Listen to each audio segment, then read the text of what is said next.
Assalamualaikum warahmatullahi wabarakatuh. Halo para warga YouTube yang berada dimanapun Anda berada, selamat datang kembali di Spesialis Motivator. Kali ini, saya akan membahas topik dan mungkin pernah kita alami semua, sakit hati karena cinta ataupun karena hal-hal yang lainnya. Menghadapi sakit hati adalah tantangan emosional yang dapat mempengaruhi kesejahteraan fisik dan mental. Perasaan ini bisa timbul dari berbagai situasi, seperti pengkhianatan, putus cinta, perselisihan dengan teman atau keluarga, atau kehilangan pekerjaan. Ketika sakit hati, wajar jika kita merasa marah, kecewa, atau bahkan ingin membalas dendam. Tapi, apakah balas dendam benar-benar solusinya? Pertama-tama, balas dendam mungkin memberikan kepuasan jangka pendek. Kita mungkin merasa senang atau lega karena telah membalas perlakuan yang tidak adil. Namun, perasaan ini biasanya hanya bersifat sementara. Setelah itu, kita seringkali merasa kosong, tidak puas, atau bahkan menyesal. Rasa puas yang kita harapkan dari balas dendam seringkali tidak datang, dan kita malah bisa merasa lebih buruk karena telah menambah konflik atau melukai orang lain. Selain itu, balas dendam dapat memperpanjang siklus rasa sakit dan kebencian. Ketika kita membalas dendam, kita cenderung memperburuk hubungan kita dengan orang lain dan menciptakan lebih banyak masalah. Ini bisa menyebabkan ketegangan yang berkepanjangan, baik dengan orang yang kita balas dendam maupun dengan orang lain di sekitar kita yang terlibat atau terpengaruh oleh konflik tersebut. Ini bisa memperburuk situasi dan menghambat proses penyembuhan kita sendiri. Lalu, bagaimana cara mengatasi sakit hati tanpa balas dendam? Berikut beberapa cara yang bisa kita lakukan untuk mengatasi sakit hati tanpa memperburuk situasi. Pertama, berbicara dengan seseorang yang kita percaya. Curhat kepada teman dekat atau keluarga bisa sangat membantu.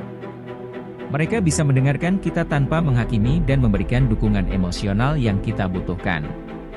Kadang, mendengar perspektif dari orang lain bisa membantu kita melihat situasi dari sudut pandang yang berbeda. Mereka bisa menawarkan nasihat, simpati, dan empati yang bisa sangat membantu di masa-masa sulit.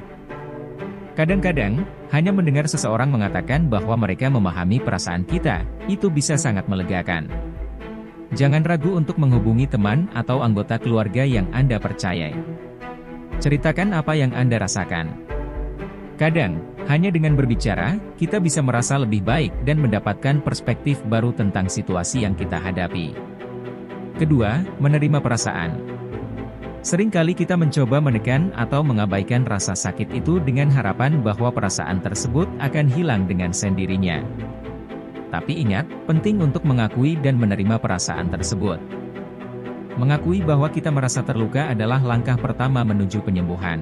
Tidak ada yang salah dengan merasa sedih, kecewa, atau bahkan marah. Itu semua adalah reaksi yang normal terhadap situasi yang sulit. Biarkan diri Anda merasa sedih dan kecewa.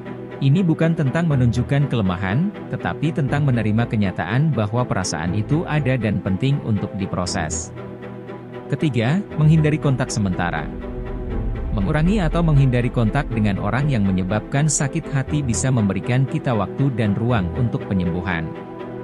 Hal ini tidak berarti kita harus memutus hubungan selamanya, tetapi memberi diri kita waktu dan ruang untuk pulih tanpa terus-menerus diingatkan akan luka tersebut bisa sangat membantu.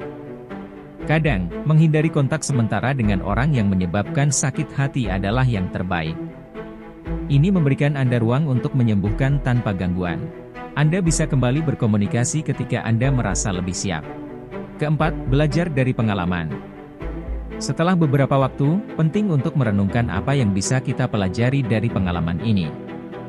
Apa yang bisa kita pelajari tentang diri sendiri, tentang hubungan, dan tentang bagaimana kita bisa menangani situasi serupa di masa depan? Refleksi diri ini bisa membantu kita tumbuh dan berkembang, dan mungkin mencegah kita dari mengalami sakit hati yang sama di masa depan. Luangkan waktu untuk merenung dan belajar dari pengalaman ini. Apa yang bisa Anda pelajari tentang diri Anda? Apa yang bisa Anda lakukan berbeda di masa depan? Refleksi ini bisa membantu Anda tumbuh dan berkembang sebagai individu. Terima kasih telah menyaksikan video ini sampai selesai. Jika kamu menikmati konten kami, jangan lupa untuk memberikan like dan subscribe agar kamu tidak ketinggalan video-video seru berikutnya. Kami juga ingin mendengar pendapat dari kamu. Jadi, jangan ragu untuk meninggalkan komentar di bawah ini. Setiap masukan dari kalian sangat berarti bagi kami. Kamu lebih kuat daripada yang kamu kira, dan lebih mampu dari yang orang lain duga. Tetap semangat, dan sampai jumpa lagi.